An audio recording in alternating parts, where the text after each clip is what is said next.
Welcome to the Whole Enchilada, a community of high achievers that fight the status quo, rebel against mediocrity, and make life happen. Let's go. Hey, Enchilada Nation, I'm really excited to be here today with a very special guest, Adam Malmborg. Adam, thanks for joining us. Thanks so much for having me. I appreciate it. Yeah, I'm really excited to jump into our conversation today. As always, I always get a few minutes to visit with our guests before we actually go live. And I'm really enthralled with your story. And it was really tempting for me to ask more in-depth questions as we were getting to know each other. But I wanted to save it for us to click record and get into the conversation today. So Adam, I was introduced to Adam by a mutual acquaintance of ours that connected with you through a networking group. And he was really enthralled with your story. And I remember him telling me about it, like, hey, I got a guy that you got to meet who's got his fingers in a lot of different things. So I've actually really been looking forward to this conversation. So thank you for sharing some of your time with me today. Likewise, looking forward to it as well. So just so I don't butcher it, why don't you take a couple minutes and give us a little bit of your background? So right now we started a Tailor Cooperative, and that is a custom suit shop. We're located in downtown Salt Lake, but we've really been doing stuff for quite a long time. About a year ago, we started up a business called Decada Group, where we buy businesses that are focused on being long-term and long-sighted, coming back to where the name Decada comes from. We have a few different businesses that we own right now. We have a Workshop SLC, which is a art co-working space. We've got Built by Design, which is a construction company as well. That's about it right now. So, but we're looking to continue growing and keep building everything out. So, yeah. Awesome. I love that. And I think you talking about those other businesses and things like that, it's probably really apparent to our listeners already while you're here, because a lot of us are serial entrepreneurs too, right? A lot of us have several different businesses going on. Let me ask you a couple of questions. As you started your professional career, did you already have the vision of having all these multiple businesses in front of you, or did that kind of happen over time where you saw the opportunities kind of shape as you moved forward? Yeah, honestly, not so much. I feel like this is one of the things that has always kind of been my destiny and something that I've always wanted to do. And it's obviously, as I think everyone here knows, it's not always the easiest way to go, but it's much easier just to do like 9 to 5. But once again, if I was doing that, I feel like I'd always be thinking about the next thing and the next thing I wanted to be doing. The first thing I started when I was back in college was it was a pineapple stand, and we sold shave ice and ice cream inside pineapples. And we did it at farmers markets, and we did it at events all over. And it was honestly a lot of fun. And I sure learned a lot of things very quickly. And I really look back to that as being one of the first things that really kind of shaped what I was doing and who I am as in my professional career. So, and it's been a fun ride since then. So yeah, I love that. Was that here in Utah selling pineapples? It was, yeah. Okay. Yeah, it was a blast. We would take the pineapples, hollow them out, put shaved ice in there, and it was a lot of fun. So that's awesome. I love that. I started that in high school or in college. I love a lot of the top entrepreneurs I know started some element of something while they were in school, like some side hustle. So I think it's that hustle is just, I'm thinking through it right now, like what is the source of that hustle for some people? Because I found over time that you either kind of got it or you don't. Any thoughts on that? I feel like it's one of those things that it's one of those things that kind of have to be in your DNA just a bit, because like I said, it's not always the easiest way to go, but it's something that I find fulfilling and something that I enjoy doing. And I enjoy the problem solving and just the execution of building things. And it's just really like, I don't know, there's something to the ideation of coming up with new ideas and dreaming up those new things. And then it's just, the other part is just, doing it and doing it better than anybody else and trying to do that, and that's kind of the challenge of it all. So yeah, I love that. It's one of those things that, like, someone asked me the other day, it was actually on Facebook. They posted something about, they asked all the people in their sphere, their network, to name one thing they're most grateful for. And a lot of times I don't participate in those things, but it caught me in a moment of like thinking about gratitude. and something that you loved about yourself particularly. And one of the things I wrote about myself was that I'm really grateful and love my work ethic, right? And I think that kind of that hustle and work ethic go side and side of like, you can't have hustle and a bad work ethic. Like they kind of fall into place. And obviously you've got that. Where do you think that hard work ethic came from for you? Can you source that back to some experience or person in your world? Yeah. So my growing up, so my dad, he's a mechanic, and so he's very mechanical, and I'd always follow him around and do maintenance on things, and he taught me a lot of stuff. So from the problem solving perspective, that's definitely where I got that, and I got a lot of hard work from him and just the family. He wouldn't let me get a job, like a normal job. I was trying to get a job back in like high school, because I was driving a truck and all that, and he wouldn't let me get a job. And so I started getting really creative because I had a truck and I wanted to drive it around and do that. And so I started going out and just hustling, and I tried, mowing lawns, and I tried shoveling walks, and that I think was really one of the things that kind of taught me to just be very resourceful in what I was trying to do, just because I had to get very creative on different things. And so it was really interesting. But yeah, I mean, it really comes down to my family and who they are and what they were doing. So yeah, absolutely. I love that. I mean, you bring up like solving those problems for people, and really for me, that's what entrepreneurship is. A lot of people, from an outsider's perspective, they think entrepreneurs are just greedy people running around with money dollars, money signs in their eyeballs. But for me, entrepreneurship is solving problems for people. Is there are people experiencing a problem that I can fix easier for them? And obviously, we want to gain from it, but it really is about creating the solution to a need in the marketplace. Yeah, you're an inventor in ways, and it's just you're inventing things, and you're coming up and you're solving really interesting problems. So it's cool. It's awesome. Yeah, I love that. Well, this conversation has gotten more interesting and more interesting to me as we go along, because here I am. I thought I was connecting with someone that was running only one business of custom suit shop in Tailor Cooperative. But I want to focus on that company for a minute, because I pulled up the About Us story on your website. And one thing I was mentioning to you before we got recording here is I am so enthralled with branding and storytelling, because a brand to me isn't just colors on a piece of paper, but it is really, can I connect emotionally with the story? And there was a line that stuck out to me in your About Us page that I wanted to ask you about. I'm pulling it up real quick so I don't butcher it. We despise gimmicks, we love truth, we wax poetic, and frequently curse. That sentence to me that just like tells such an incredible story of your company. Like, not even knowing what the company was about, if I just read that sentence, I'd be like, okay, there's something I love about this. Any thoughts on that sentence and where it came from? So what's interesting is building culture is something that you can either do intentionally, or it can just happen to you. And as you're starting and running a business, it's so easy just to kind of let culture build itself. And I think that there's something to like being really deliberate about the culture that you're building.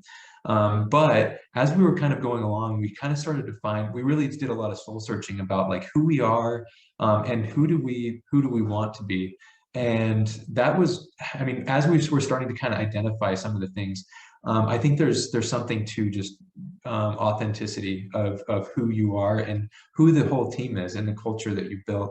And it's, there's a lot of other suit shops out there. I mean, we make very, very nice stuff, and it's high quality, and it's high end. It's really good stuff. And there's a lot of other suit shops out there that are really just pretentious about it. And it's one of those things that we want, we love suiting because of the craft of suiting, and it's about the craft, and it's about creating high quality, great, well-lasting things that look great and are well designed. And so I feel like, and it's not about, being pretentious. It's not about, who you are. It's like, we want to build a brand that's authentic, and that's us. So yeah. I love that. And you said a couple really, I mean, I was here taking notes of a couple of things you were saying that I think are brilliant. Well, number one is I love the fact that, because how old is Tailor Cooperative? Started in 2016. 2016. So the interesting to me is that if from an outsider perspective, I would assume that custom suit shops were slowly dying, because you see things like Mr. Mac or Men's Warehouse coming on the scene, where it's like, oh, well, we're literally a warehouse of suits. You come in and you can get 3 suits for X price or whatever it is, right? Yeah. And a lot of people are falling prey to that. And frankly, probably those types of suit companies put a lot of these custom suit shops out of business. And it probably was because they didn't have the passion or the culture, as you were saying it, and let that express through their brand. Even if they had that internally, but they couldn't tell the story, there was no marketplace for them. There was no emotional connection to the consumer. But I love the fact that here in a world where more of this quick, easy, come grab it, we got it on the shelf world, is you stepped up and said, we want in. Tell me about that. Tell me about how that happened. Yeah, I mean, there is, if I had, 10 minutes to talk with anybody just about like suiting and the world of suiting, there is so much to it. And I think that people are getting tired of fast fashion and things where it's, you bought it, you're going to throw it away. And it's low quality, it's made quickly, and it maybe doesn't fit well. And it's one of those things that I think people are really starting to appreciate well-made clothing, and where you're very intentional about the clothing and the things that you buy in general, to make them so they're for you and they last well. And yeah, I think that's one of the most important parts. And there's a lot of big box stores out there that do a lot of cheap suits, and you can get a much cheaper suit somewhere else. But yeah, it's one of those things that I think it's just important to have something that's well made. Yeah, I love that.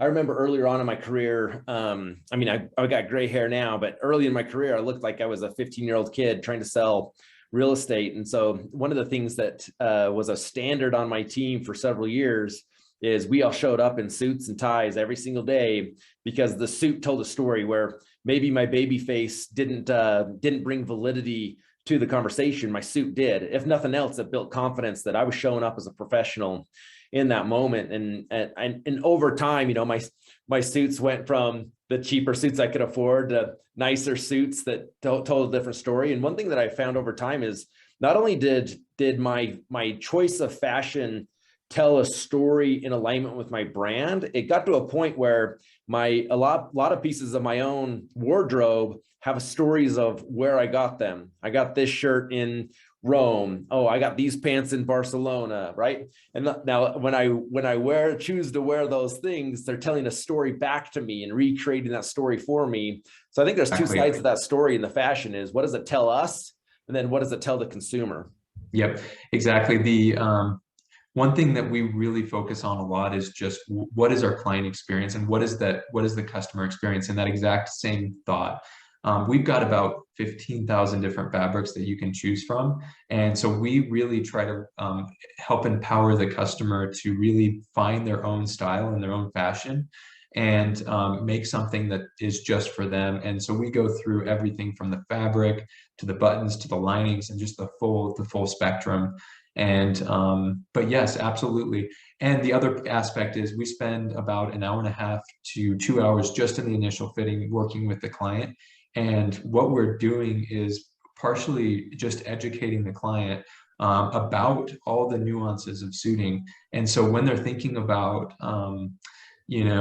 what canvassing is, and how it's hand stitched, and how it helps the suit drape, and all of that, when they're thinking about the suit, or when they're wearing it, they're thinking about the aspects of the suit and what goes into actually the construction. And that's where the craft comes in. It's the passion for that craft, and it's helping educate people and really bring them into what goes into making a suit, and what makes it unique, and and truthfully, when we're looking at all the different things that we're doing, that is really one of the red threads that go through the whole thing, is we are very craft focused. on all of the endeavors that we're doing. So. Yeah. Well, I love that. Again, I encourage any of our listeners to go to your website and read the About Us story, because even this story you're telling me about your passion for the craft is so illustrated there, where you outline, we picked up our craft for the buttonholes in this part of the world and our fabrics from this part of the world. And I was literally enthralled into the story. And I'm even more so as you're talking about it. So I want to talk about craft. You keep saying this word craft for a minute. And a lot of our listeners are also entrepreneurs, right? They're business owners of some sort. My question for our listeners today in regards to craft is, how many of us look at what we do as an actual craft versus something that we just do and generate and get from point A to point B to generate the income? Like, how do you go from doing an activity to really celebrating and embracing the craft of not just suits, but in life in general, from your perspective?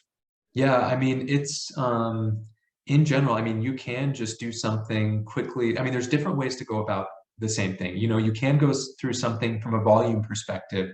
If we could lower our, we could start a business, a suit business that's a big box store that is very volume focused, that's low margin, and it's just high output. But when we're focused on the craft, not only are our customers more excited, our staff's more excited about the product and what we're doing. And the other aspect is, I mean, there is more margin because we're higher transaction size. And so it's easier to acquire customers because we have more buffer. There's just, we're lower volume, and so we're able to have a more personal interaction with every single customer. And so we're able to have a really, really high touch customer experience with every single person. Of course, expectations are much higher and you have to be able to fulfill those. But when you're focused on the craft, it's really easy to do that. So.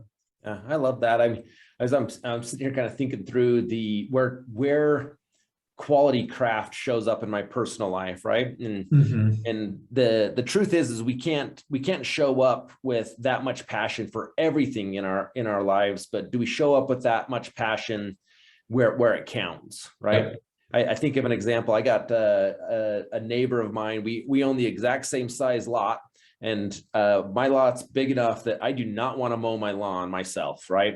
I don't even own a lawnmower. I pay someone to come do it, and as long as it looks sharp, I'm good to go. But my neighbor refuses to hire him to do his lawn. In fact, he has two different lawnmowers, one to get the grass short and one to get the blade all to show up the right way and a crisscross pattern. And I will tell you, like, I love to drive by his house on the day he does his lawn, because taking care of his lawn is a craft for him. It is a passion, right? So it's interesting to me as I'm kind of thinking through my own life where a passion or a craft shows up, where I am meticulous in how I perform, versus the things that are just like, I have no passion around this, but it's something that I just do. Do you see that cross-pollinate? It's obvious you're passionate around the suit experience. Do you see that show up differently in different parts of your world as well? Just professionally or personally, just or everything in general? On both sides. Yeah, just in general.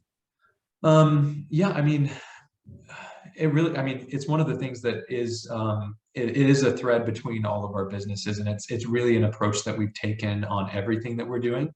But yeah, from a personal perspective as well, I mean, it comes back to just even my dad just being a mechanic. And one of the things that, one of the values that we have in our company is do it right.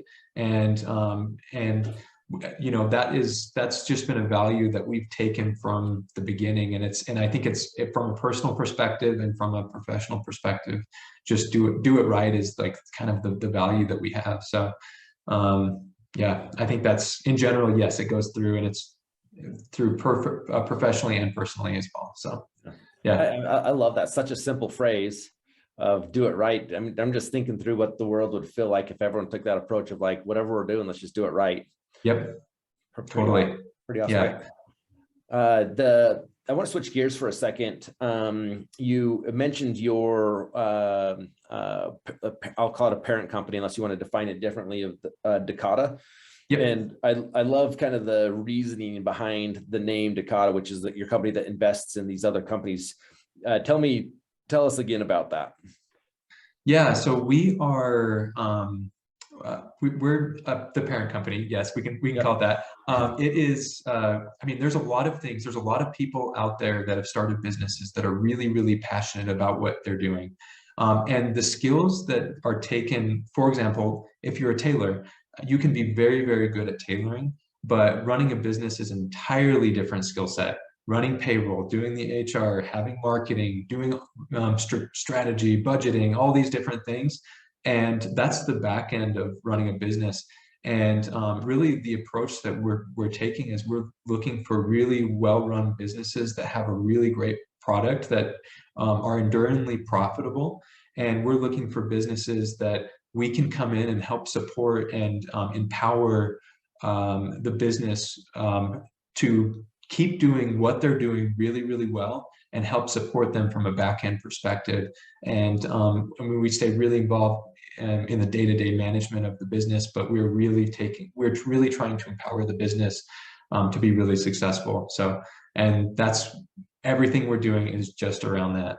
Yeah, I love that. And you had mentioned, and correct me if I'm wrong, you had mentioned the name of the company Decada is because you're investing in companies that are going to last decades, right? Exactly. Yep. Yeah. Love that. So yeah, we're not looking just to buy and just sell something. We're not, you know, it's not a VC, it's not anything like that. We're looking to build, you know, build something bigger than just us. So we want to build a legacy, you know?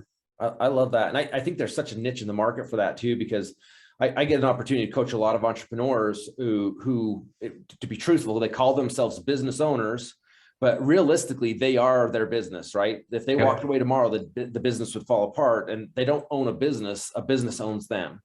And what people fail to realize is the skill set it takes to be a great tailor, or the skill set it takes to be a great plumber, or the skill set it takes to be a great real estate agent is a significantly different skill set that it takes to be a great business owner, right? Not to say that they can't learn that. In fact, if they took the time to learn the skill set to be great at whatever they do, they could learn the skill set to be a great business owner. But for some reason, entrepreneurs want to fight learning the business side of the business because they want to be creative and doing the do, right? So I love that you saw that niche in the marketplace, and I see that I love your approach with the idea of like actually naming your parent company around like, hey, we're building decades of wealth through this. Beautiful. Yep, totally. Yeah, and it's I mean, same thing with, it's just leadership with business owning. Like there's things that a lot of people do that it's just, they get thrown into a role, and it's just one of those things that just doesn't come naturally. And it's one of those things, it's a muscle you have to build, and it's really hard, you know? So yeah. Yeah. I love that you point that out, because it's a lot of times I talk about things so passionately, people think it's easy for me, and it's hard, but we choose to go through it because that's just inherently in us. We want to build great things. I love that. So real quickly, we've talked about your businesses, but as you know, the premise of the Whole Enchilada is a big piece of it is succeeding in business, but it's also about finding balance in life. So here you are running several businesses, expressing your craft and your ability in those businesses. How do you find balance in the other side of your world and your personal life? How do you approach that? I have a lot of hobbies. Too many, just kidding. No, I've got, what I do is I don't know, I have a lot of different hobbies. I love climbing, and I love a lot of like rope work kind of stuff, where canyoneering, I love going canyoneering. I mean, even skiing, I love sailing. I've got a boat out on the Great Salt Lake, and I love sailing out there. And yeah, I don't know, there's a lot of different ways to try to unwind, but yeah, I don't know, you have to put a lot of focus on spending time outside. And I know with like a lot of entrepreneurs, it's so easy to not take care of yourself from a physical or mental perspective. And it's just so important to take care of yourself so you can take care of the company, because yeah, if you're not taking care of yourself, you can't take care of others. So yeah, I love that look at it, right? If we work ourselves into either a panic attack or work ourselves to the bone, at some point we won't have the ability to care for the business we're building. And that being said, the people within the business that we have a stewardship and an obligation for. So I love that approach. And I share that with you. My wife thinks I have too many hobbies. Like I get so passionate, enthralled with different hobbies that I go all in, similar to how I go in with businesses. It's funny how many entrepreneurs in our network are just serious and love their business and passionate about it. But I'm finding as I get to know more and more of them, they have an equal passion for some personal hobby or something on the other side of the equation too, which is pretty awesome. I love it. Yeah, it's the stuff that's fun, and it keeps life interesting. So yeah, awesome. Well, I know you got several things going. What is the best way for our listeners to learn more about you and Tailor Cooperative? Yeah, Tailor Cooperative specifically, visit our website, tailorcooperative.com. We've got a lot of information on there about everything. You can also always reach out to the shop. We have a very, very talented team, and I'd love for anybody to come stop by and come check us out and see what we're offering. So that'd be beautiful. Is it by appointment only, or is the shop open specific hours? We generally run by appointment, but anyone's always welcome to stop by. So, but yeah, most of our fittings, we spend a lot of time with our customers, and we try to make it a one-on-one experience with everyone. So we generally do by appointment, but anybody's welcome to stop by. Awesome. I'll set something up with you, because I need Please to do. laser. I need to look good, and then once I get it, I'll wear it on the show so everyone can see how good I look in it. That'd be amazing. So a couple things stood out for me this conversation to wrap up. Number one, thank you for sharing some of your time with me today, and congrats on all your success. It just makes me excited to see other young hustling entrepreneurs that have a vision beyond themselves. So congratulations on that. Two specific things stood out to me in this conversation today. Number one, when you said culture doesn't build itself, a thought that came to my mind is culture is shaping no matter what. So it's whether we're letting culture happen around us as a result of what's happening within our business, or in the word that I think you used is, or we can be deliberate about building our culture. And that is getting clarity up front of what you want your culture to be and acting in such a way that the result is the culture that you deliberated, right? That you wanted to have happen. So I love the way that you articulated that. I thought that was beautiful. The other thing that really stood out to me is that idea about just really having a passion around your craft of whatever it is that we've chosen to do as a way to provide for our family. And I think that rolls over into our hobbies as well. Whatever we choose to spend our time, we only have one life to live. Are we approaching it in a way that we're passionate about that craft, and we want to know it inside and out? We want to show up the best we can possibly show up, not only for ourselves, but those that are going to see that craft as a result in their own lives. I thought both those were really brilliantly said. So those were my big takeaways from this conversation. Anything stick out to you in this conversation that you want to leave our listeners with? Not so much. I really do appreciate you having me on the show and going through everything. But I think in general, I'm really excited for, any entrepreneur out there trying to start up their own thing and trying to make it happen. And it's one of those things that it's not always the easiest route, but I feel like it's one of those things that, you're born to do it, and, you got to just get after it and just keep going at it. And it's all about hustling, and it's all about just continuing and just endurance, and just keeping going. So that's the key. I love that. I think that's a perfect note to leave on, Enchilada Nation. Whatever you're doing out there, get passionate about it, keep going, keep pushing through, make life happen. And don't forget, go live life on your terms.